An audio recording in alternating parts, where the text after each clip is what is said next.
تو افرأیت من اتخذ الہہ ہواہ، میں نے کہا ہم ایک کلپ دیکھتے ہیں وہ فیملی سسٹم کو توڑنے کی بات کر رہا ہوتا ہے، ایک کلپ دیکھتے ہیں وہ دولت دولت دولت دولت، ایک دیکھتے ہیں تو صحت صحت صحت، اتنا زیادہ صحت کو بڑھا چڑھا کے، صحت ہماری ضرورت ہے، شریعت نے اس کو فوکس کیا ہے.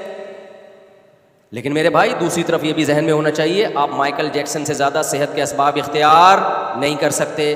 مائیکل جیکسن کے پاس جو کھانے کے لیے بادام تھے وہ ہمارے باداموں کی طرح نہیں تھے، اس کو چھیلا بھی جراثیم والے ہاتھوں کے بغیر چھیل کے رکھا جاتا تھا. وہ جو سیب کھاتا تھا میرے بھائی وہ بڑا جراثیم لیس سیب، جراثیم پر پابندی تھی مائیکل جیکسن پر اٹیک کرنے پر، گورنمنٹ کی طرف سے پابندی تھی. اور ہم ہر وقت انڈیا اسرائیل کی جنگ میں ہو نہ ہو، جراثیم ہر وقت ہمیں ستا رہے ہیں. لیکن اس کے باوجود مائیکل جیکسن کامیابی کے تمام اسباب، جو کامیاب لوگوں کی 7 علامتیں آپ نے گوروں کی کتابوں میں پڑھی ہیں، مائیکل جیکسن میں وہ 21 علامتیں تھیں. 7 کو 3 سے ضرب دے دیں آپ، کتنی علامتیں تھیں بولو؟ 21. کامیاب لوگوں کی علامت ہے کہ وعدہ کی خلاف ورزی نہیں کرتے، وہ جو ٹائم دیتا تھا پہلے پہنچ جاتا تھا. کامیاب لوگوں کی علامت ہے صبح جلدی اٹھتے ہیں، مائیکل جیکسن صبح بولو جلدی اٹھ. کامیاب لوگ رات کو، مجھے نہیں پتا وہ 7 علامتیں کیا ہیں، میں نے نہیں پڑھی، میں تو وہ والی بتاؤں گا جو اللہ رسول نے بتائی ہیں، وہ بھی مائیکل جیکسن میں پوری تھی. رات کو جلدی سوتا تھا، صبح بولتے کیوں نہیں بھائی جلدی اٹھتا تھا. اس کے گردوں پر خراب ہونے پر گورنمنٹ کی طرف سے پابندی کہ تیرے گردے میں پتھری آئی نا، انشورنس کمپنی تجھے گردہ پرووائڈ کرے گی، گارنٹی ہے، کیونکہ ڈاکٹر ہر وقت ٹیسٹ کرتے رہتے تھے کوئی پرابلم تو نہیں ہوئی. جس رات اس کی فرشتوں سے ملاقات ہوئی ہے مائیکل جیکسن کی، اس رات سونے سے پہلے بھی تمام ڈاکٹروں، جو بھی اس کے ڈاکٹر تھے نا، انہوں نے اس کی نبض بھی چیک کی، بلڈ پریشر بھی چیک کیا، شوگر بھی چیک کیا، گردے سب اوکے کی رپورٹ. سر جیسے جہاز کو جب اڑایا جاتا ہے نا تو پہلے جو فضائی کمپنیوں کا انجینئر ہے وہ NOC دیتا ہے، وہ کہتا ہے کہ بھئی اب کوئی پرابلم جہاز میں نہیں، پھر جہاز فلائی کرتا ہے. تو مائیکل جیکسن کو ہم اور آپ کی طرح سونے کی اجازت نہیں تھی کہ سینے میں یہاں ہمارے پین ہو رہا ہوتا ہے پھر بھی ہم گیس کی گولی کھا کے لیٹ جاتے ہیں، حالانکہ وہ ہارٹ کا درد ہو رہا ہوتا ہے. ہم ٹرائی کرتے ہیں کہ اگر ہارٹ کا ہوا تو اٹیک سے پتہ چل جائے گا ہمیں، فی الحال کیا کرو گیس کی گولی کھاؤ. ہمارے یہاں یہ سیٹ اپ چل رہا ہے، سمجھ ہمارے یہاں سیٹ اپ چل رہا ہے. تو ایسا مائیکل جیکسن کی نہیں تھا، وہ اتنے بیوقوف لوگ نہیں تھے. انڈا موڑ پہ تھوڑی رہتا تھا مائیکل جیکسن. مائیکل جیکسن امریکہ میں پیدا ہوا ہے بھائی، ہماری طرح دقیانوس نہیں تھا. تو اس کا ایسے اجازت نہیں تھی جاؤ اور خراٹے لے کے سو. بھائی پہلے ڈاکٹر چیک کریں گے کوئی ایسی پرابلم تو نہیں ہے کہ سوتے میں ہی انا للہ ہو جائے آپ کا. ڈاکٹروں نے چیک کر کے رپورٹ پیش کی کہ اوکے کی رپورٹ ہے، اب آپ کو سونے کی اجازت. سویا ہے اور اب تک مجھے نہیں لگا کہ آنکھ کھلی ہے اس کی، جب سے سو ہی رہا ہے. تبھی قرآن نے کہا نا اللہ یتوفی الانفس حین موتها، خدا کی قسم قرآن کی آیت مائیکل جیکسن پہ ٹھا کر کے لگتی ہے. اللہ کہتے ہیں جب تم مرتے ہو تو اللہ تمہاری روحوں کو قبض کرتا ہے، اور جب تم سوتے ہو تو بھی اللہ روح کو کھینچ لیتا ہے. فَيُمْسِكُ الَّتِي قَضَىٰ عَلَيْهَا الْمَوْتَ، پھر سوتے میں اللہ جس کے موت کا ارادہ کر لے اس کی روح کو واپس امریکہ کے ڈاکٹر نہیں لوٹا سکتے. یمسک، روک کے بریک لگا دیتا ہے، میں نہیں بھیج رہا، جا جو کرنا کر لے. نہیں آئی بات سمجھ میں؟ اس سے پتہ چلتا ہے بہت سے لوگوں کی سوتے میں موت ہوتی ہے. قرآن کی سائے سے پتہ چل رہا ہے کہ اللہ کہتے ہیں سوتے میں نے تمہارا شعور کھینچا، روح نکالی، اب میں سوچتا ہوں کہ واپس بھیجنے کی اب ضرورت نہیں ہے. اسی لیے صبح ابا کو آ کے لوگ اٹھا رہے ہیں، ابا اٹھ جائیں، ابا ہل ہی نہیں رہے ہوتے. پھر ناک پہ ہاتھ رکھ کے دیکھتے ہیں یہ کیا ہو گیا. کتنے لوگوں کی ایسے موتیں ہوئی ہیں. تو اللہ نے مائیکل جیکسن کی موت کا جب ارادہ کیا تو مائیکل جیکسن سویا ہے، خراٹے لیے ہوں گے، ڈاکٹروں نے چیک کیا ہاں بھائی سو گیا ہے، اتنے بجے اس کے اٹھنے کا ٹائم ہے. اللہ میاں نے ارادہ کیا یمسک التی قضا علیہ الموت، جس کی موت کا فیصلہ کر لوں اس کی روح کو روک لوں گا. اللہ کہتے ہیں میں روک لی، اب تم اس کو فلولا ان کنتم غیر مدینین، سورہ واقعہ کی آیت دیکھو، ترجعونہا ان کنتم صادقین.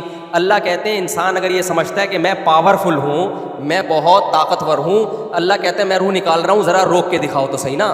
سارے ڈاکٹر سائنٹسٹ مل کے اس کی روح کو لوٹا کے دکھا دو، پتہ چل جائے گا تم کتنے پانی میں ہو،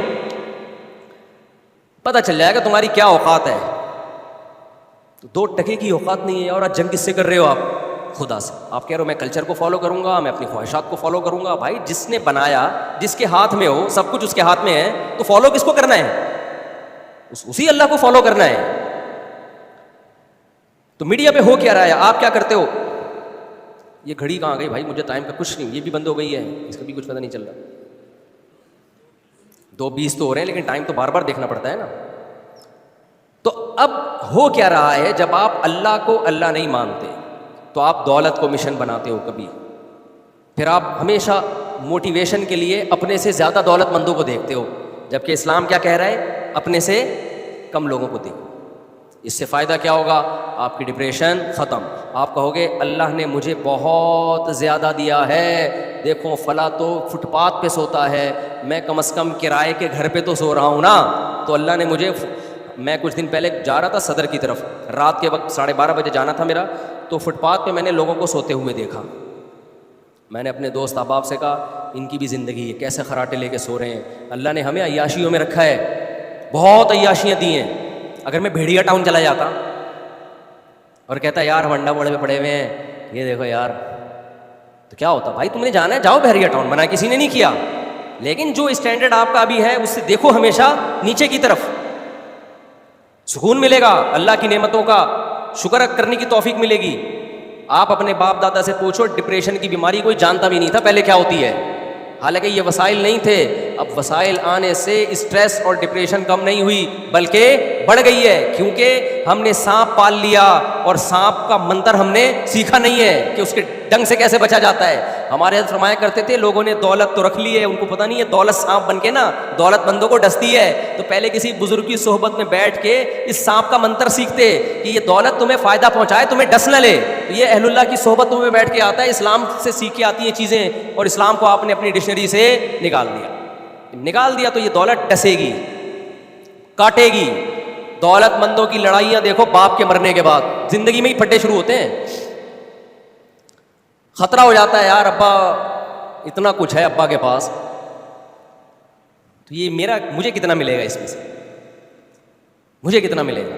ایسے بچوں کو پتہ ہے میں ابا کو کیا کہتا ہوں، زندگی میں کہیں اور ٹرسٹ میں دے دے بھائی، ایسی نالائق اولاد کو دو ہی نہیں جو زندگی میں تمہاری جائیدادوں پہ نظر لگا کے. زندگی میں انسان چاہتا ہے میرا باپ زندہ رہے، سب کچھ کس کا ہے؟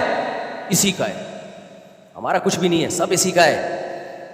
لیکن ظاہر ہے آپ کو موٹیویشن اتنی ملی ہے کہ دولت، پیسہ پیسہ پیسہ، تو پھر آپ تو غیر اخلاقی طریقے اختیار کرو گے پیسہ کمانے کے. ابا کی جائیدادوں پہ بھی نظریں ہوں گی، ابا کی پٹموں پہ بھی نظر ہوگی، بیگم کی نظر بھی میاں کی جائیدادوں پہ ہوگی. ایسے ایسے حالات آ رہے ہیں مارکیٹ میں، سن کے بے ہوش ہونے کا دل کرتا ہے. جن پہ گزر رہی ہے ان پہ کیا حالات ہوں گے. میں تو کہتا ہوں تم ایک ڈپریشن کی گولی کھا رہے ہو، ان حالات میں تو یار تم تو پورا کنستر کھانا چاہیے تمہیں. خدا کی قسم میرے بھائی اپنے گھروں میں مذہب لے کر آؤ، اسلام لے کر آؤ، بڑے بڑے پھڈوں سے جان چھوڑ جائے گی. چھوٹے موٹے آلو پیاز ٹماٹر پہ جھگڑے وہ کوئی اتنا بڑا مسئلہ نہیں ہے. یہ تو ہر گھر میں محبت جہاں ہوگی تھوڑا بہت بدتمیزیاں ہوں گی. مجھے بہت سے میاں بیوی آ کے بتا دیں ایکچولی ہمارے اندر اتنی محبت ہے، ہمارے کو بھی پھٹا ہی نہیں ہوا، 20 سال سے لے رہے ہیں. تو میں کہتا ہوں یا تو یہ پھینک رہا ہے، بہت لمبی پھینکی ہے اس کو، یا یہ کہ دونوں پاگل ہیں. دونوں کیا ہیں؟ پاگل. دماغ ہی نہیں ہے تو لڑنے کے لیے بھی تو کچھ دماغ چاہیے نا. یا پھر یہ کہ ویجیٹیرین ہے، ٹماٹر ہی پہ ساری زندگی گزار دی انہوں نے. تو آپ میڈیا پہ جاتے ہو دولت دولت دولت دولت، شہرت شہرت شہرت شہرت، صحت صحت صحت صحت، بڑا گھر بڑا گھر، پراپرٹی پراپرٹی پراپرٹی پراپرٹی، خوبصورتی. یہ بھی خواتین کا ایک مسئلہ ہے، مردوں میں بھی ہے یہ لیکن خواتین میں زیادہ ہے. تو اس سے کیا ہوگا میرے بھائی، جب آپ نے ان چیزوں کو خدا بنا لیا تو اس سے آپ کی اسٹریس کم ہونے کے بجائے بڑھے گی، کیونکہ ان میں کوئی چیز پائیدار نہیں ہے. اول تو یہ یقین نہیں کہ ملے گی کہ نہیں ملے گی. وہ شاعر نے شعر کہا ہے نا، کل وہ میرے بھی آنگن میں تھی جس پہ وہ کیا ہے، جس پہ غرور کل وہ میرے بھی آنگن میں تھی جس پہ غرور تجھ کو آج ہے، یا غرور آج تجھ کو ہے. مجھے شعر پورا یاد نہیں آ رہا. ندیم شاد ایک انڈیا کے بڑے شاعر ہیں، نوجوان لڑکا، بڑی خاندانی قسم کی شاعری کرتا ہے. کل وہ میرے بھی آنگن میں تھی جس پہ تجھ کو غرور آج ہے، کل وہ شاید تجھے چھوڑ دے، اس خوشی کا بھروسہ نہیں. آپ کا دماغ کہیں اور جا رہا تھا تو میں نے آگے بتا دیا، خوشی ہے. کل وہ میرے بھی آنگن میں تھی جس پہ تجھ کو غرور آج ہے، کل وہ شاید تجھے چھوڑ دے، اس خوشی کا بھروسہ نہیں. شاعر کہہ رہا ہے جو خوشی جس پہ تو آج اترا رہا ہے نا، آپ لوگ پتہ نہیں کیا سمجھ رہے تھے. شاعر کہہ رہا ہے کہ جس خوشی پہ آج تو اترا رہا ہے نا، میری گاڑی میرا بنگلہ، میں بحریہ ٹاؤن میں میرے اتنے بنگلے، تو شاعر کہہ رہا ہے کہ جس خوشی پہ آج تو اترا رہا ہے نا، کل میں بھی اس پہ اترا رہا تھا، تو آج اس خوشی نے مجھے چھوڑ دیا، بھروسہ نہیں ہے تجھے بھی ٹاٹا کر کے. اس لیے شاعر نے کہا کل وہ میرے بھی آنگن میں تھی جس پہ تجھ کو سرور آج ہے، کل وہ شاید تجھے چھوڑ دے، اس خوشی کا بھروسہ نہیں. ایک لطیفہ بھی یاد آ رہا ہے، وہ جو میں پجامے والا لطیفہ سناتا ہوں نا، یہ لطیفہ الٹا ہو رہا ہے یہاں پہ. ایک آدمی کی شادی ہوئی نا، تو اس نے 4 دلہنوں کے پجامے، دلہنوں کے ساڑیاں لٹکائی ہوئی تھیں. تو اس کی دلہن نے پوچھا یہ کیا ہے؟ اس نے کہا یہ پہلی بیوی کی ساڑی ہے، الٹی سیدھی باتیں بہت کرتی تھی، میں نے قتل کر دیا، تو یادگار میں اس کی میں نے ساڑی لٹکا دی یہاں پہ. یہ روب میں لینے کے لیے نا، اس 5ویں بیوی کو روب میں لینے کے لیے، تاکہ تھوڑا روب رہے گا اس کے اوپر، قابو میں رہے گی. بھائی 4 عورتیں مار دی ہیں تو میں کس کھیت کی مولی ہوں. پھر اس نے دلہن نے پوچھا یہ دوسری ساڑی؟ کہا کہ پھر میں نے دوسری شادی کی، وہ بھی بہت بولتی تھی، میں نے اس کو بھی جان سے مار دیا، اور یادگار میں اس کی ساڑی میں نے یہاں لٹکا لی. ایسے تیسری بیوی بھی ایسے ہی، چوتھی بھی ایسے. مطلب یہ تھا کہ اب تیری بھی ساڑی یہاں لٹکے گی. بیوی ہوشیار تھی، اس نے بولا اب یہ دماغ سے نکال دے کہ کسی کی ساڑی، اب تیرا پجامہ آئے گا یہاں پہ. اب کیا آئے گا؟ تیرا پجامہ آئے گا یہاں پہ. تو دیکھو اسلام نے اس کا کیا حل بتایا ہے. اسلام نے جو حل بتایا ہے نا کہ آپ دولت کو خدا بنا رہے ہو، اسلام کہہ رہے ہیں بھائی جو اسباب ہیں اختیار کرو، اور توکل کس پہ کرو؟ اللہ پہ.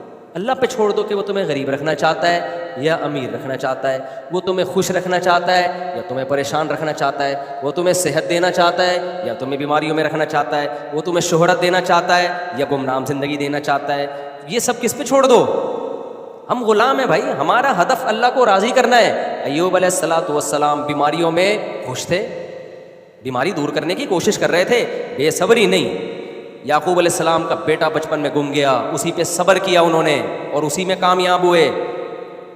ابراہیم علیہ السلام کو آگ میں ڈالا کیا، خاندان پورا چھوٹ گیا، اسی پہ صبر کیا، اسی پہ اللہ نے ان کو کامیاب کیا.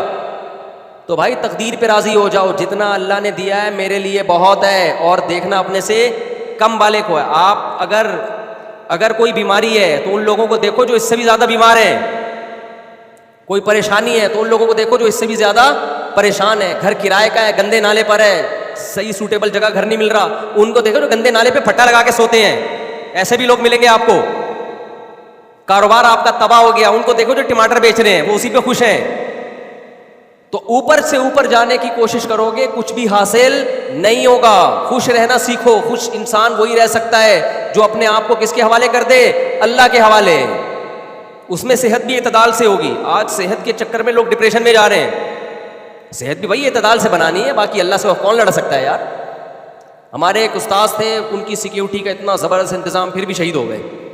کسی نے کہا کیا فائدہ؟ انہوں نے کہا، ہمارے بڑے استاذ نے کہا کہ بھائی ہم اللہ سے لڑ نہیں سکتے، ہمارے بس میں جو تھا ہم نے کیا، اگر وہ نہ کرتے پھر موت ہوتی تو ہم شرمندہ رہتے ساری زندگی. ہم نے جو کرنا تھا کر لیا، باقی موت دینے والا کون ہے؟ اللہ ہے، اس سے کون لڑ سکتا ہے. یقین نہ آئے تو انگریزوں کو بھی جا کے دیکھ لو، کامیابی کے سارے اسباب اختیار کر لیے، پھر بھی ان کے یہاں بھی حادثے ہوتے ہیں، ایکسیڈنٹ ہوتے ہیں. اچھا بھلا آدمی، ایک کینسر کے اسپیشلسٹ آئے تھے، میں نے کہا گوروں کا کینسر کیوں ہوتا ہے؟ انہوں نے کہا بغیر وجہ کے ہو جاتا ہے، سب کچھ سیٹ چل رہا ہوتا ہے، پتہ چلا جی گلے کا کینسر نکلا، لنگس کا کینسر نکلا. حالانکہ وہاں ہوا اتنی صاف ہے، ہم کو ہم سارا دن ڈیزل کے دھوئیں سونگھ رہے ہوتے ہیں بیٹھ کے، ان کو بھی ہوتا ہے. سب کچھ سب جگہ ہوتا ہے میرے بھائی، سمجھ رہے ہو؟ یہ کہنا ٹینشن فری زندگی، یہ دماغ سے نکال. اللہ سے مانگا کرو ٹینشن فری زندگی، لیکن تقدیر پہ صبر کرنا سیکھو. میں نے اللہ کو خوش کرنا اپنا ہدف بنانا ہے، اور پھر جو میرے ساتھ ہوگا میں اس پہ راضی ہوں. اللہ مجھے صحت دینا چاہے صحت قبول، بیمار کرنا چاہے مجھے بیماری میں، کوئی ناجائز کام کی طرف نہیں میں جاؤں.